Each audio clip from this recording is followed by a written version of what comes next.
إن الله يأتي بالشمس من المشرق فأتي بها من المغرب فبهت الذي كفر والله لا يهدي القوم الظالمين. یہ حضرت ابراہیم کا نمرود سے جو مباحثہ ہوا، مناظرہ ہوا، اس کا بیان ہے. وہ آتش کدے میں ڈالنے کا واقعہ پیش آ چکا تھا. نمرود نے اپنی پوری قوت کا مظاہرہ کر دیا تھا حضرت ابراہیم کے خلاف، اور پھر اللہ نے ان کی حفاظت فرمائی. تو ایک طرح سے ڈرا سہما بھی رہتا تھا، مگر اب یہ ہے کہ غرور و نخوت چاہیے تھا، تو سر میں تھا ہی. تو کافی بڑا بادشاہ تھا، اور دور دور سے لوگ اس کے پاس آتے تھے داد و دہیش لینے کے لیے. پہلساری کا زمانہ آتا تو لوگ غلہ لینے کے لیے اس کے پاس جایا کرتے. ایک بار ایسے پہلساری کا زمانہ ہوا اور لوگ آ جا رہے تھے اس کے پاس، بھیڑ تھی. حضرت ابراہیم بھی وہاں پہنچے اسی مقصد سے. تو اس نے، جب مغرور آدمی بھیڑ میں ہوتا ہے تو اس کا غرور اور نقطۂ عروج پہ ہوتا ہے. وہ اپنی بالادستی اور لوگوں کے سامنے دکھانے کے لیے ہر کنڈے اپناتا ہے.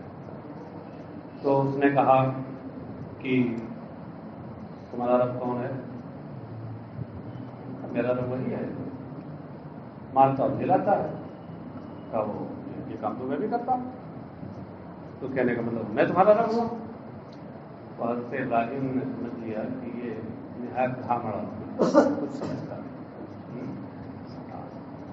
میں جو کہہ رہا ہوں کہ میرا رب وہ ہے کہ یحیی و یمیت.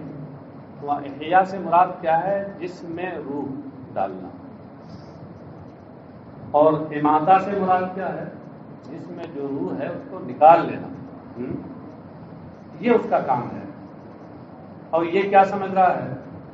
یہ سمجھ رہا ہے کہ کسی کو جس کے سولی دینے کا اور مار دینے کا فیصلہ کیا جا چکا ہو اس کو معاف کر دینا. جس کو یہ سمجھ رہا ہے کہ یہ زندگی دینا ہے. ہاں، اور جو بے قصور ثابت ہو چکا ہے اس کو سولی دینے کا حکم دے رہا ہے، سولی دے رہا ہے. اس کو سمجھ رہا ہے یہ ماتا ہے. حالانکہ ماتا یہ نہیں ہے حقیقت. تو آپ نے پھر اس سے اور زیادہ واضح تو یہ بھی تھا، لیکن اس سے اور زیادہ واضح دلیل کی طرف منتقل ہوتے ہوئے کہا اچھا تو میرا رب تو وہ ہے کہ جو پورب سے سورج نکالتا ہے. تم بھی اگر ربوبیت کے دعوے دار ہو تو تم پچھم سے نکالو. اب یہ جب انہوں نے کہا تو بالکل وہ جیتا، لاجواب حق کا بکا ہو گیا. کوئی جواب نہیں مل سکا. دیکھیے صاحب، الم تر الی الذی حاج جادل، کیا آپ نے اسے نہ دیکھا کہ جس نے ابراہیم سے کٹ حجتی کی. حاج یعنی بحث و مباحثہ کیا، کٹ حجتی کی. فی ربہ، اپنے رب کے بارے میں، ان کے رب کے بارے میں. ان آتاہ اللہ الملک، کہ اس پر کہ اللہ نے اسے بادشاہی عطا کی. اس پر یعنی اس وجہ سے کہ اللہ نے اسے بادشاہی دی. کیا مطلب؟ اے حمدہ بطرہ بنعمت اللہ علی ذلک البطر، یعنی اللہ کی نعمت پر اس کی غرور نے اس سے اس غرور اور سرکشی پر آمادہ کی. بطر کا معنی ہوتا ہے اترانا کسی چیز پر، غرور کرنا. اللہ کی نعمت پر، بادشاہی اللہ کی نعمت ہے، اللہ کی نعمت پر اس کے اترانے نے، غرور کرنے نے، اس غرور پر یا اس سرکشی پر اس کو آمادہ کیا. یہ کون ہے؟ وہ نمرود. یہ نمرود ہے. اردو میں نمرود بولتے ہیں، عربی میں ہے نمرود. صندوق کے وزن پہ، صندوق، جمہور، اسلوب، اس وزن پہ جتنے آتے ہیں ان کا فا کلمہ مضموم ہوتا ہے اور دوسرا والا ساکن ہوتا ہے. اگر اردو میں جو بولتے ہیں وہی بولیے گا. نمرود بولیں گے تو لوگ آپ کا منہ دیکھیں گے. وہ نمرود اذ قال ابراہیم، اس کے بارے میں بتا رہے ہیں بدل من حاجہ. یہ اسی حاجہ سے بدل ہے. اذ قال ابراہیم لما قال له من ربک الذی تدعون الیہ، جب ابراہیم نے ان سے کہا. ابراہیم نے کب کہا؟ جب اس نے آپ سے یہ کہا، ابراہیم سے، کہ من ربک الذی تدعون الیہ، تمہارا رب کون ہے جس کی طرف تم ہم لوگوں کو بلاتے ہو، دعوت دیتے ہو؟ تو ابراہیم نے جواب میں کہا ربی الذی یحیی و یمیت، میرا رب وہ ہے جس کا وصف احیاء اور اماتہ ہے. یہ احیاء اور اماتہ کا کیا مطلب ہے؟ یخلق الحیات والموت فی الاجساد، وہ خالق ہے، وہ اجسام میں موت اور حیات پیدا کرتا ہے. احیاء کا مطلب ہے جسم میں زندگی پیدا کرنا، اور اماتہ کا مطلب ہے جس میں موت پیدا کرنا. قال یعنی قال ہوا، اس نے کہا نمرود نے انا وحی و امید، میں بھی جلاتا اور مارتا ہوں. جلانے سے مراد اس کی تھی کہ میں قتل کر دیتا ہوں، اور مارنے سے اس کی مراد کیا تھی کہ جس کے قتل کا فیصلہ ہو چکا ہوتا اس کو میں معاف کر دیتا ہوں. بالقتل والعفو، یہ لفظ و نشر مرتب کے طریقے پہ تفسیر ہے. اب یہاں بات چاہے باہر تصویر لے لیں اور چاہے بات باہر سببیت. ودعا برجلین، دعا الف کے ساتھ ہونا چاہیے مگر کاتب صاحب کسی موڈ میں تھے یا کے ساتھ لکھ دیا. الف کے ساتھ ہونا چاہیے تھا اس کا املا. اس نے دو آدمیوں کو بلایا، فقتل احدہما وترک الاخر، ان میں سے ایک کو قتل کرا دیا اور دوسرے کو چھوڑ دیا. کہنے کا مطلب، اس کے کہنے کا مطلب یہ تھا کہ دیکھو میں نے بھی اس کو جلایا، اس کو مار دیا.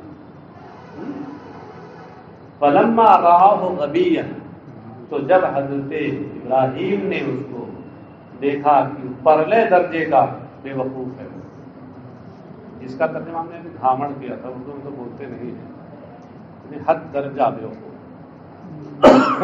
قال ابراہیم منتقلا الى حجت اوضح منها، تو حضرت ابراہیم نے کہا، تو حضرت ابراہیم نے اس سے زیادہ واضح دلیل کی طرف منتقل ہوتے ہوئے کہا فإن اللہ یاتی بالشمس.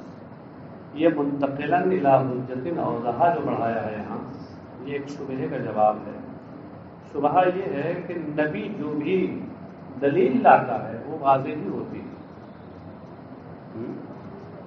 اور جب اس کے مقابل میں نبی نے یہ دلیل پیش کی تو حضرت ابراہیم نے پھر اس کے بعد دوسری دلیل پیش کر دی. اس کا مطلب یہ ہوا کہ وہ واضح نہیں تھی. تو یہ دبے لفظوں میں جواب دے رہے ہیں منتقلا الی حجت اوضح منہ.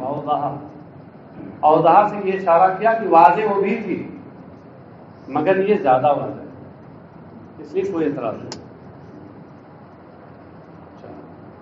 تو اس سے زیادہ واضح دلیل کی طرف منتقل ہوتے ہوئے حضرت ابراہیم نے فرمایا فإن اللہ یأتی بالشمس من المشرق فأت بها أنت من المغرب فبهت الذی کفر تحیر ودهش.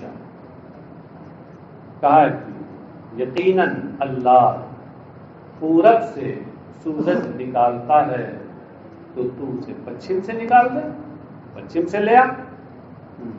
فبهت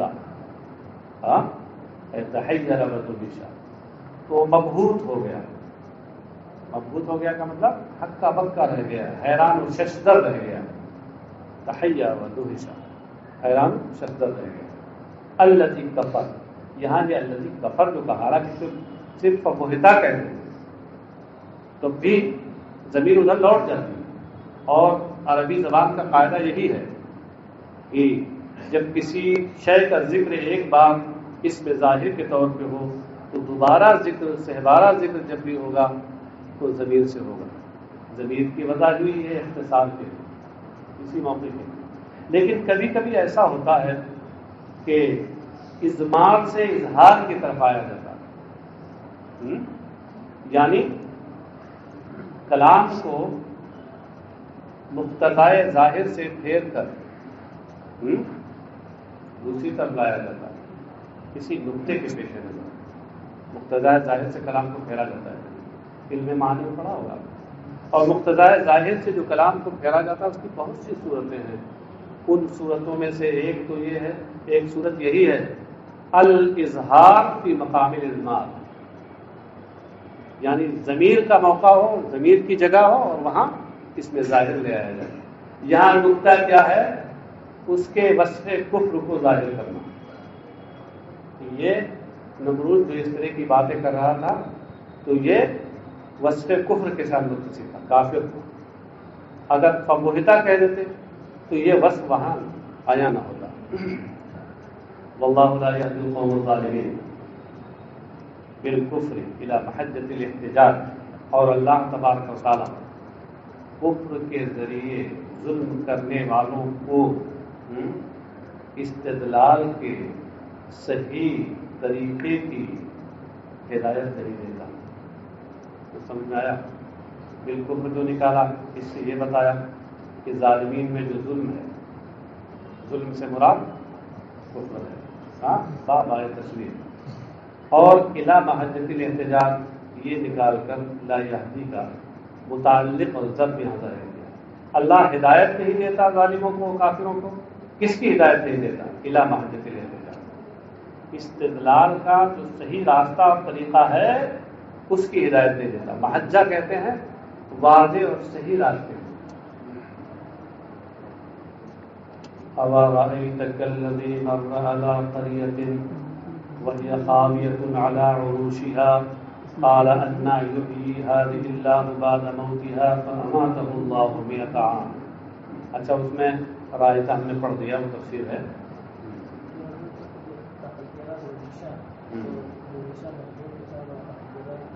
کچھ الفاظ ایسے ہیں عربی زبان میں، تقریباً 8-9 الفاظ ایسے ہیں کہ وہ بظاہر مجہول کے صیغے پہ آتے ہیں مگر معروف کے معنی میں استعمال ہوتے ہیں. اور ان کے بارے میں ماہرین یہ بھی بتاتے ہیں کہ ان کے بعد جو مرفوع آئے گا اس میں مرفوع و فاعل ہی بنے گا. مصباح الانشاء حصے اول پہلے مجہول کے بیان میں دیکھ لیجئے، 8 یا 9 الفاظ ہیں جن کو میں نے جمع کیا. انہیں میں سے یہ بھی اسی میں سے ہونیا ہے. ہونیا بولتے ہیں. اور احتنا کے معنی میں، احتما کے معنی میں. آپ کے من سے برکات سے جو کتابیں چھپتی ہیں بہت سی کتابوں میں اوپر لکھا ہوتا ہونیا جیسا بھی. اور مراد کیا ہے؟ احتنا احتما. اچھا، یا اس کو آپ نے نہ دیکھا کہ جس کا گزر ایک بستی سے ہوا. کلذی میں جو کاف ہے یہ زائد ہے، اور کلذی سے پہلے رایتہ نکال کر کے یہ بتایا کہ اس کا عطف اسی پہلے والے پہ ہے. کہاں گیا وہ؟ الم ترا. اور یہ ترا کے بجائے یہاں رایتہ نکالا ہے، وہاں مضارع ہے اور یہاں ماضی ہے. اشارہ یہ کیا ہے کہ لم مضارع پہ داخل ہو تو اس صورت میں پھر ماضی کے معنی میں ہو جاتا ہے. یہ کاف زائدہ ہے. کاف زائدہ ہے. پوچھ رہے اسی کو کہتے ہیں کان بجنا. ہمارے کان بج رہے ہیں، آپ لوگ کچھ نہیں کہتے. الکاف زائدۃ، کاف زائدہ ہے. مرہ علی قریۃ کہتے ہیں کیا اس کو نہ دیکھا جس کا گزر ایک بستی سے ہوا. یہ بستی کون سی تھی؟ یہ بیت المقدس، یہ بیت المقدس کی بستی تھی. راکبا علی حمار، اس کا گزر ایک بستی پر ہوا. راکبا علی حمار، ایک دراز گوشت پر سوار ہو کر. حمار کا ترجمہ تو آپ لوگ جانتے ہیں. کان لمبے ہوتے ہیں، اس کو دراز گوشت بھی کہتے ہیں. جی یہاں بڑی شخصیتوں کی سواری کے طور پہ اسے آئے تو پھر میرا ذوق یہی کہتا ہے، ذوق نفیس یہی کہتا ہے کہ وہاں ذرا گوشت ترجمہ کریں۔ آپ اگر گدھا ترجمہ کریں تو میں نہیں کہوں گا آپ کو کچھ، لیکن شاید میرے ذوق کو تھوڑا گہرا گزر رہا ہے۔ ایک دراز گوشت پر سوار ہو کر وہ آئے، وَمَعَهُ سَلَّةُ تِينٍ وَقَدْحُ عَصِيرٍ وَهُوَ عُزَيْرٌ، اور ان کے ساتھ ایک ٹوکری انجیر تھی۔ سلۃ کا معنی انجیر، سلۃ انجیر کا ٹوکری، سلۃ المحملات بولتے ہیں نا، ندی کی ٹوکری۔ وَقَدْحُ عَصِيرٍ، اور ایک پیالہ شیرہ انگور تھا، انگور کا شیرہ، رس انگور کا۔ اور زمانے پیالہ، عصیر شیرہ، شیرہ انگور۔ وہو عزیر، یہ حضرت عزیر علیہ السلام ہے۔ ویسے یہاں مفسرین کا اختلاف ہے۔ حاشیہ نمبر 16 میں آپ دیکھیے کئی نام بتائے ہیں کہ وہو عزیر اور ارمیہ بن سبط ہارون اور هو الخضر اور حزقیل، 4 قول ذکر کیے کہ حضرت عزیر ہیں، یا اس سے حضرت ہارون کی اولاد میں جو حضرت ارمیہ تھے وہ مراد ہیں، یا حضرت خضر علیہ السلام مراد ہیں، یا حضرت حزقیل مراد ہیں۔ مگر زیادہ تر راویوں کا اس پر اتفاق ہے کہ اس سے مراد حضرت عزیر ہے، اسی لیے انہوں نے وہ ذکر کیا۔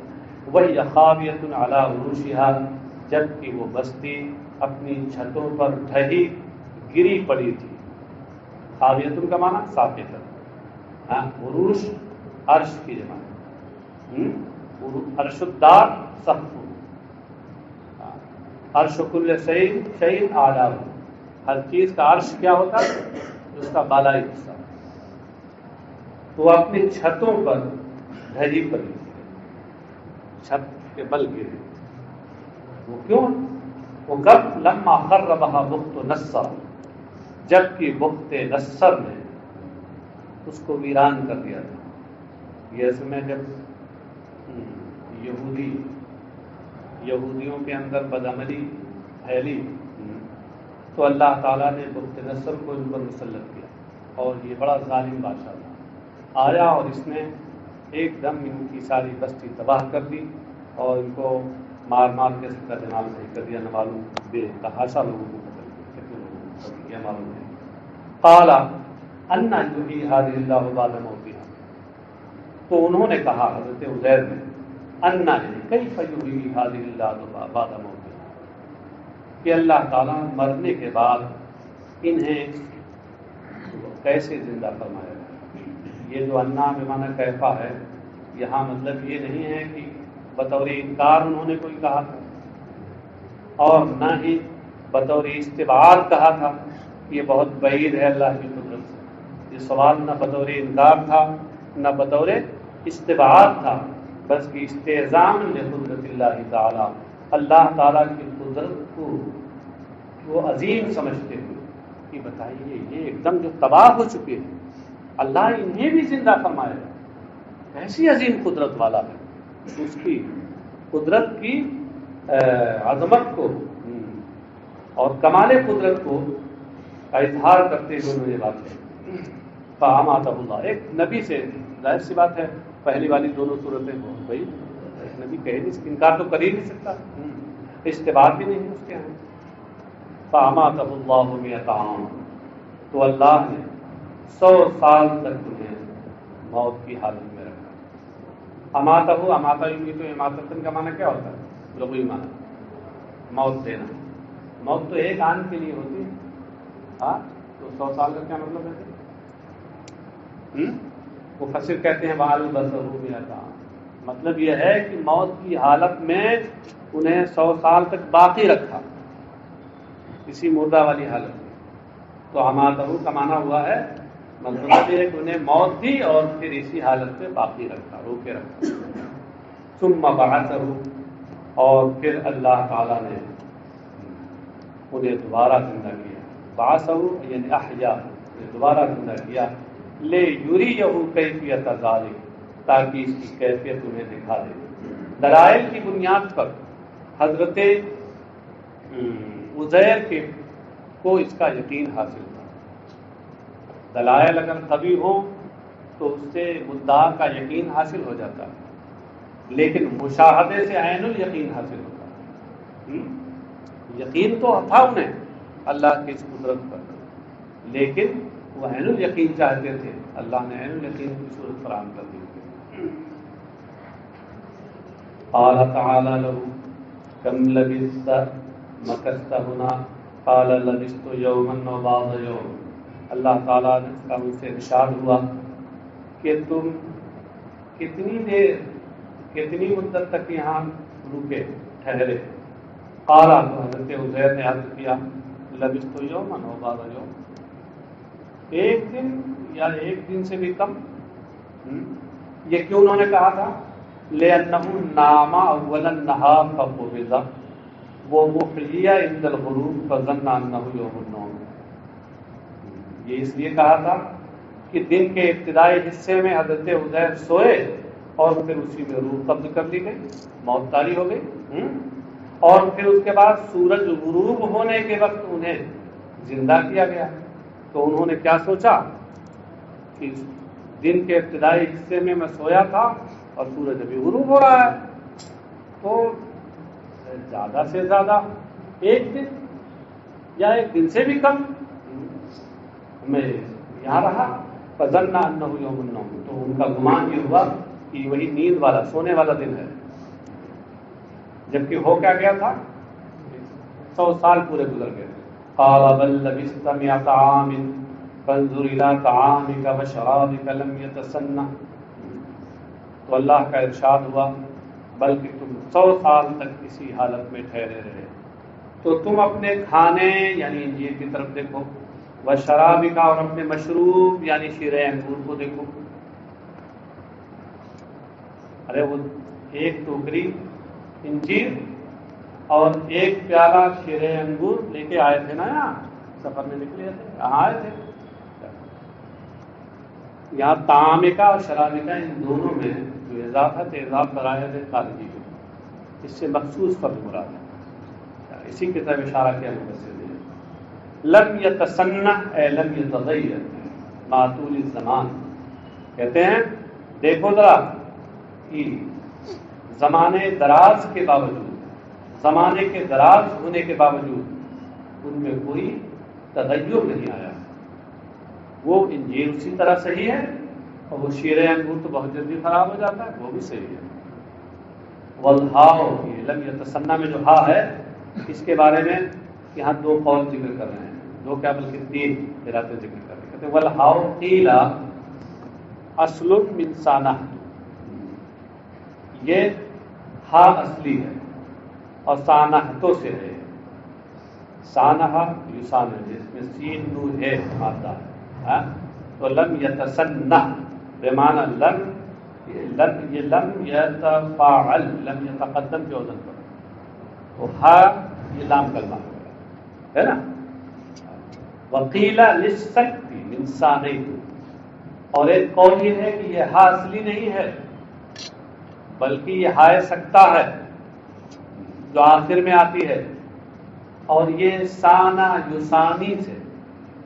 سانہ یسانی کا مطلب کیا ہوا؟ سین نو یہ مادہ ہے اس کا، اور سین نو یہ مادے کو جب باب تفاعل میں آپ لے جائیں گے تو کیا بنے گا؟ تسنہ یا تسنہ، آخر میں وہ یا الف سے بدل جائے گی نا. اور ساتھ جب لم آئیں گے حضرت لم، تو کیا کریں گے؟ الف کو گرا دیں گے اور ہائے سکتا لگا دیا آخر میں، تو لم یتسنہ ہو گیا نا. وفی قراءۃ بحذفها، کہتے ہیں اور ایک قراءت میں ہا کے حذف کے ساتھ بھی ہے، امام حمزہ اور امام کسائی کی قراءت میں ہا کے حذف کے ساتھ ہے، یعنی لم یتسنہ. وانظر الی حمارک، اور آپ اپنے دراز گوش کو دیکھیے، اپنی سواری کو دیکھیے، کیف ہوا کہ وہ کس حالت میں ہے. کہتے ہیں فراہ میتا وعظامہ بید تلوح، تو آپ نے دیکھا کہ وہ مر چکا ہے، مرا ہوا ہے، اور اس کی ہڈیاں سفید سفید ہو کے چمک رہی ہیں، یعنی اس کا مطلب بہت دن مرے ہوئے ہو. فعلنا ذلك لتعلم ولنجعلك آية على البعث للناس. ولنجعلك اس کو سے پہلے فعلنا ذلك لتعلم نکالا، اس سے بتایا کہ لنجعلك آیة جو ہے اس کا عطف محذوف پر ہے، اس پر نہیں جو مذکور ہے یہاں. ہم نے یہ کام اس لیے کیا تاکہ تمہیں علم ہو. کون سا علم؟ یقین. کون سا یقین؟ وہی عین الیقین جس کو ہم نے بتایا. وَلِنَجْعَلَكَ آیَةً عَلَى الْبَعْثِ لِلنَّاسِ، تاکہ لوگوں کے لیے مرنے کے بعد دوبارہ زندہ کرنے پر یہ نشانی اور دلیل بنا دیں ہم اسے. وَانظُرْ إِلَى الْعِظَامِ كَيْفَ نُنشِرُهَا كَيْفَ نُنشِرُهَا. یہاں کئی قراتیں ہیں، اور امام سیوطی نے جس کو اصل بنایا ہے وہ را کے ساتھ ہے. بات سمجھے؟ لیکن اب آپ کے جو یہ کاتب صاحب ہیں ان کے سامنے تو یہی قرات ہے، قرات عاصم بروایت حفص جس میں ذا ہے، اس لیے انہوں نے اس کو لکھ دیا ہے. لیکن امام سیوطی نے جو قرات یہاں اصل بنائی ہے جس پر تفسیر کی ہے وہ را کے ساتھ ہے. ابھی دیکھیں ظاہر ہو جائے گا. وانظر الی العظام من حمارک، اور اپنی سواری اس دراز گوش کی ہڈیوں پر نظر ڈالیے. کیف ننشرها، کہ ہم کیسے انہیں دوبارہ زندہ کرتے ہیں، کیسے ان کو حیات عطا کرتے ہیں. ننشر نحییہا، انشرا بمعنی احیا سے ہے، تو ننشرها کا معنی نحیوہا. کہتے ہیں بضم النون وقرئ بفتحها من انشر ونشر لغتان. یہاں وہ کاتب صاحب کیا یہ کاتب صاحب میں گڑبڑ کر گئے. قرآن کی جو کتابت ہے وہ تو خیر اس کے لحاظ سے آئی ہے، یہاں تفسیر کی جو کتابت ہے وہاں بھی گڑبڑ کر دیا ہے. سزا بنا دیا. یا ہو سکتا ہے کوئی تھوڑا پڑھے لکھے رہے ہوں کچھ کاتب صاحب بھی کچھ حال کبھی کبھی ہوتا ہے نا، نیم ملا ہوتے ہیں نا، خطرے جان بن جاتے ہیں. خطرے ایمان، حکیم خطرے جان، نیم ملا خطرے ایمان ہوتا ہے نا جی. تو اس لیے اس کو بنا دیا ہوگا ہے انشرا اور نشرا. ابھی دلیل اس پہ آ رہی ہے، پریشان نہ ہوئیے. اور ایک قرات شاذہ میں نون کے فتحے کے ساتھ ہے، یعنی ننشر. یہ انشرا اور نشرا سے ہیں، دو لغت ہیں ایک ہی معنی. یعنی یہ لفظ و نشر مرتب کے طور پہ ہے، یعنی انشرا سے یہ ننشروہا ہے، اور نشرا سے ننشروہا ہے قرات شاذہ والا. سمجھ میں آ گیا؟ معنی ایک ہے دونوں کے. کہتے وفی قرات بضمھا والضاء، اور ایک قرات میں نون کے ضمے اور ضا کے ساتھ ہے. اب اگر آپ نے وہاں ضا پڑھ لیا تو اس کو کیا کہیں گے؟ آپ کہیں گے کہ امام سیوطی کوئی پہلی بجھا رہے ہیں کیا؟ ہاں، اس سے پتہ چلا کہ پہلی والی جو قرات ہے وہ را کے ساتھ ہے، ضا کے ساتھ ہے. اور ایک قرات میں یعنی نیچے لکھا اہل کوفہ کی قرات میں، امام عاصم بھی تو کوفی ہیں، تو اس میں اس کے نون کے ضمے اور ضا کے ساتھ ہے، تو ننشزوہا ہے. اس کے معنی کیا ہوں گے؟ نحرکھا ونرفعھا. تم اپنے دراز گوش اور اپنی سواری کی ہڈیوں کو دیکھو کہ ہم کیسے ان میں حرکت پیدا کرتے ہیں اور کیسے ان کو اٹھاتے ہیں، وہاں سے جو پڑی ہوئی ہیں کیسے اس کو کھڑا کرتے ہیں. ثم نکسوہا لحما، اور پھر ہم انہیں گوشت کا لباس پہناتے ہیں. فنظر الیہا وقد ترکبت وقصیت لحما ونفخ فیہ الروح ونحط. تو آپ نے دیکھا جبکہ وہ ہڈیاں آپس میں جڑ گئی، قصیت لحمن، اور ان کو گوشت کا لبادہ اور لباس پہنایا گیا. ونفخ فیہ الروح، اور اس میں روح پھونک دی گئی، اور پھر اس نے اپنی آواز خاص نکالنا شروع کر دی، جس کی وجہ سے اس کو حیوان ناہق کہتے ہیں. نحقہ، اپنی خاص آواز نکالنا شروع کر دی، ڈھینچو ڈھینچو. فلما تبین لہ، ذالک بالمشاہدۃ قال اعلم ان اللہ علی کل شیء قدیر. تو جب مشاہدے سے ایک چیز ان کے بالکل آیا ہو گئی تو آپ نے کہا ہاں اب مجھے علم، عالم اب مجھے علم یعنی یقین ہے. کون سا علم؟ علم مشاہدت، مشاہدے والا علم جس کو عین الیقین کہتے ہیں. علم کے معنی یقین کے، اور مشاہدے سے جو علم حاصل ہوتا ہے وہ عین الیقین ہوتا ہے. وہ مجھے ہو گیا. وہ علم تو تھا ہی پہلے سے، ان اللہ علی کل شیء قدیر، اس بات کا کہ اللہ سب کچھ کر سکتا ہے. اللہ سب کچھ کر سکتا ہے. وفی قراءۃ اعلم امر من اللہ لہ، اور ایک قراءت میں عالموں کے بجائے اعلم ہے. قال اعلم ان اللہ علی کل شیء قدیر. سمجھے؟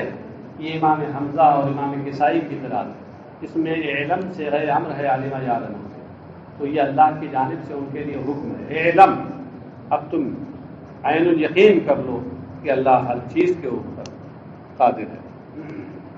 ہو گیا.